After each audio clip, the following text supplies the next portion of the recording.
أعوذ بالله من الشيطان الرجيم. بسم الله الرحمن الرحيم. وإن كنتم في ريب مما نزلنا على عبدنا فأتوا بسورة من مثله وادعوا شهداءكم من دون الله إن كنتم صادقين. اللہ تعالیٰ نے اس آیت شریفہ کے اندر یہ آیت سورہ بقرہ کی 23ویں آیت ہے جس میں اللہ تعالیٰ نے قرآن کریم کے تعلق سے کچھ باتیں ذکر فرمائی ہیں. اللہ تعالیٰ فرماتے ہیں کہ اگر آپ کو تم لوگوں کو جو اپنے بندے پر رسول پر قرآن کریم نازل فرمایا ہے اس میں شک ہے تو اس جیسی کوئی صورت ہی پیش کر دو. قرآن کریم ایک ایسی کتاب ہے جس کی صداقت اور حقانیت کے لیے دلائل کی ضرورت نہیں ہے. اگر یہ کتاب حقیقی نہ ہوتی، اصلی نہ ہوتی اور تحریف سے خالی نہ ہوتی، اس میں ملاوٹ ہو چکی ہوتی تو قرآن کریم کا جو سلسلہ ہے 14 صدی کا یہ سلسلہ باقی نہ رہتا. ہم اور آپ نمازیں پڑھتے ہیں، تراویح کی نماز پڑھتے ہیں، ایک حافظ قرآن ہے، قرآن پڑھتا ہے، اس کی عمر 40 سال 50 سال 60 سال قرآن کریم پڑھ رہا ہے، تلاوت کر رہا ہے. اگر ایک لفظ کی غلطی کرتا ہے تو پیچھے سے چھوٹا سا چھوٹا بچہ جو 15 سال کا ہو 16 سال کا ہو اور قرآن سن رہا ہو تو ٹوک دیتا ہے. اس سے پتہ چلتا ہے کہ قرآن کریم ملاوٹ سے، تحریف سے، غلطیوں سے پاک اور صاف ہے. قرآن نے فرمایا لا یأتیہ الباطل من بین یدیہ ولا من خلفہ تنزیل من حکیم حمید. قرآن کریم کے اندر باطل کی ملاوٹ، باطل کا دخول، باطل کی شمولیت ممکن ہی نہیں ہے، نہ تو آگے سے نہ ہی پیچھے سے. یہ قرآن کریم اس ذات کی طرف سے نازل کرتا ہے جو حکیم بھی ہے، حمید بھی ہے، حکمتوں سے لبریز ہے وہ شخصیت، وہ ذات، اور قابل تعریف بھی ہے. تو قرآن کریم سے استفادے کی اللہ تعالیٰ نے جو شرط بیان کی ہے وہ کیا ہے کہ قرآن کریم کے تعلق سے شک شبہ نہ ہو. اسی لیے فرمایا الف لام میم ذالک الکتاب لا ریب فیہ. یہ وہ کتاب ہے جس میں شک شبہ کی گنجائش نہیں ہے. اور اس کتاب کے نزول کا مقصد سائنسی ایجادات، ڈاکٹری یا میڈیکل کی معلومات، یہ مقصد نہیں ہے.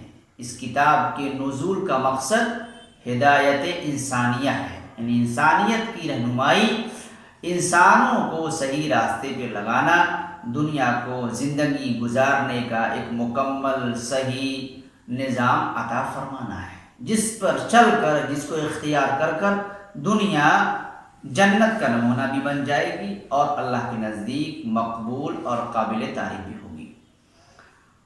تو قرآن کریم سے استفادے کے لیے پہلی شرط یہ ہے کہ اس پر ایمان اور یقین رکھنے کے ساتھ ساتھ شک شبہ سے انسانی دل خالی ہو. یہ ماننا پڑے گا کہ یہ کتاب صحیح ہے، سچی ہے، اللہ کی طرف سے نازل کردہ ہے، اور جب سے نازل کی آج تک من وعن ہو بہو اپنے تمام الفاظ، تمام حروف کے ساتھ محفوظ ہے اور تا قیامت محفوظ رہے گی انشاءاللہ العزیز.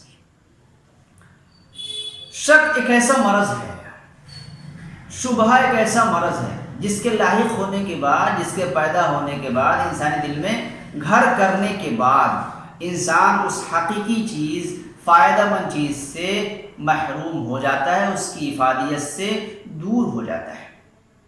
جیسے ایک ڈاکٹر کی مثال لے لیجیے.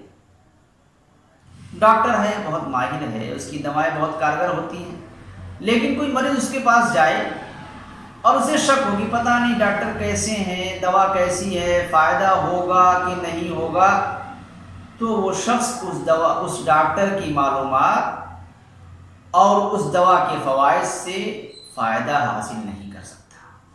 لے بھی لے گا، پاس رکھا بھی رہے گا، تب بھی اس کو کھائے گا نہیں، استعمال نہیں کرے گا. آج قرآن کریم کا حال کچھ ایسا ہی ہے. گھروں کے اندر قرآن مجید، موبائل کے اندر قرآن مجید، ہر فرد کے پاس قرآن مجید موجود ہے. یقین بھی کچھ حد تک رکھتے ہیں، لیکن اس کی احکامات جو اس کے ہیں جو اس کے ارشادات ہیں، جو اس کی ہدایات ہیں، جو اس کی باتیں ہیں، وہ ابھی دل میں گھر نہیں کر رہے۔ زمانے کو دیکھا جاتا ہے اور قرآن تعلیمات کو دیکھا جاتا ہے، موازنہ اور کمپیئر کرتے ہیں تو یہ دل میں غلبہ زن آ جاتا ہے کہ زمانے کا ساتھ دینے کے لیے کتاب ناکافی۔ یاد رکھیے، اگر قرآن کریم زمانے کا ساتھ نہ دیتا اور نہ دینے کا لائق ہوتا تو اس مذہب اسلام کو تا قیامت تک کے لیے بنانے کا اعلان نہ کیا جاتا۔ اللہ تعالیٰ نے فرمایا اکملت لکم اليوم اکملت لکم دینکم واتممت علیکم نعمتی ورضیت لکم الاسلام دینا۔ اس دین کی تکمیل ہو چکی ہے اور اس تکمیل کا اعلان قرآن کریم کے ذریعے سے ہے۔ جو بھی حالات، واقعات، حوادث تا قیامت رونما ہوتے رہیں گے، چاہے مخالف میں ہو یا موافق میں ہو، ترقی کے ہوں، تنزلی کے ہوں، سب کا حل، سارے مسائل کا نچوڑ اس قرآن مجید میں ذکر کر دیا گیا ہے۔ تو پہلی شرط یہ استفادے سے اللہ نے اس لیے فرمایا کہ آگے قرآن پڑھنے سے پہلے اس بات کی یاد رکھو، بھولنا نہیں کہ شک شبہے سے نہ پڑھنا، یقین کے ساتھ پڑھنا، ہدی للمتقین، تبھی ہدایت ملے گی۔ اور شک کے ساتھ پڑھو گے تو ہدایت نہیں ملنے والی، جبکہ یہ خود ہدایت کی کتاب ہے۔ قرآن نے فرمایا ان ھذا القرآن یہدی للتی ہی اقوم۔ قرآن کریم یہ وہ کتاب ہے جو ٹھیک ٹھیک اور سیدھے راستے کی رہنمائی کرتی ہے۔ اور شک ایک ایسا مرض ہے جو فوائد سے محروم کرتا ہے، جیسے ایک خزانے کا کمرہ ہو، خزانہ بھرا ہوا ہو اور تالا بند ہو، اس کا چابی ہاتھ میں ہو، چابی بھی ہے، مالک بھی ہے، پورا اختیار بھی ہے، لیکن شک ہے پتہ نہیں اس کے اندر خزانہ ہے کہ نہیں ہے، تو کیا فائدہ اس کو ملے گا؟ نہیں ملے گا۔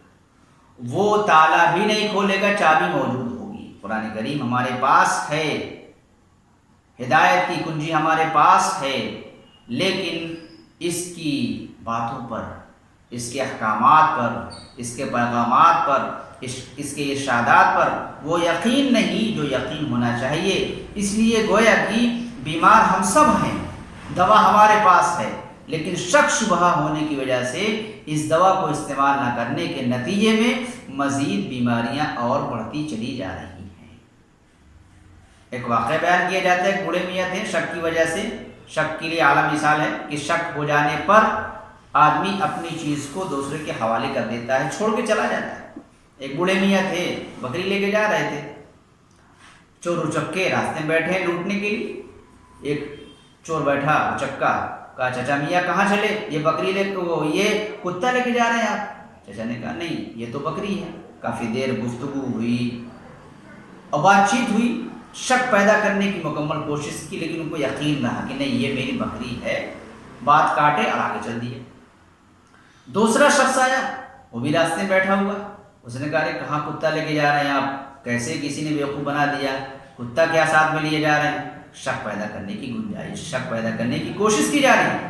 یقین ذرا سا ہلنے لگا، کہا نہیں نہیں ایسا نہیں ہے، یہ تو بکری ہی ہے۔ کہا نہیں یہ تو کتا ہے، لیکن اب ذرا یقین میں شک شامل ہو گیا، مل گیا، خلط ملط ہو گیا۔ آگے بڑھتے ہیں، تیسرا شخص ملتا ہے، اسی جیسی بات کرتا ہے کہ ارے بھائی یہ تو بکری نہیں بلکہ کتا ہے۔ کہا نہیں یہ تو بکری ہے۔ کافی دیر تک گفتگو ہوئی، بات چیت ہوئی، آخر ان کو یقین ہو گیا کہ نہیں ہم غلط ہیں اور یہ تینوں صحیح ہیں، یہ کتا ہی ہے، میری نظر کا دھوکہ ہے، اور وہ بکری چھوڑ کر آگے چلے جاتے ہیں اور تینوں چور اچکے مل کر کے اس بکری کو اپنے پاس لے لیتے ہیں۔ آج حال کچھ ایسا ہی ہے، قرآن کریم کے تعلق سے ایسا بولا گیا، کہا گیا کہ یہ تو کتاب کسی زمانے میں ٹھیک تھی، کسی زمانے میں ہدایت کا کام کیا تھا اس نے، لیکن اب اس زمانے کا، موجودہ زمانے کا یہ ساتھ نہیں دے سکتی۔ یہ ایک اچھی کتاب لیکن پرانی فرسودہ کتاب ہے، جس کو سنتے سنتے ہم نے اور آپ نے بھی یقین کر لیا کہ شاید اب یہ کتاب موجودہ زمانے کا ساتھ نہ دے، یا ساتھ دے لیکن شک ہے کہ پتہ نہیں کامیابی ملے نہ ملے۔ اسی وجہ سے اس کتاب کے ہوتے ہوئے بھی ہمیں فائدہ نہیں ملا۔ ضرورت اس بات کی ہے اس قرآن کریم کو پڑھنا، اور پڑھنے سے پہلے 100% سے زیادہ یقین ہو کہ یہ کتاب سچی ہے، تمام تر شکوک و شبہات سے بالا تر ہے، منزل من اللہ ہے، تمام تر تحریفات سے پاک ہے، اور حضور کے زمانے سے لے کر تا قیامت یہ واحد وہ کتاب ہے جو انسانیت کو صحیح راستہ دکھانے کی اہلیت اور صلاحیت رکھتی ہے، اور اسی کتاب کے ذریعے سے دنیائے انسانی صحیح راستے پر اور صحیح طریقے پر آ کر کامیابی اور کامرانی کی زندگی بسر کر سکتی ہے، کامیابی کو حاصل کر سکتی ہے، اور دنیا سکون اور چین کی نیند سو سکتی ہے، اور دنیا مثل جنت بن سکتی ہے۔ اس کتاب کے احکامات سے دور ہو کر، اس کتاب کو بالائے طاق رکھ کر اگر زندگی گزاری جائے اور زندگی کا نظام مرتب کیا جائے تو کامیابی مل نہیں سکتی، سکون چین حاصل نہیں ہو سکتا، انسان در در کی ٹھوکریں کھائے گا اور بے چین ہوگا، بے سکون ہوگا، جیسا کہ آج ہمارے سامنے ہے۔ لہذا ضرورت اس بات کی اس کتاب پر یقین کیا جائے اور اس کو شک شبہے سے الگ ہو کر کے کل یقین کے ساتھ پڑھا جائے، اس کے احکامات کو مانا جائے، اسی میں ساری انسانیت کی بھلائی ہے۔ اللہ مل کی توفیق عطا فرمائے۔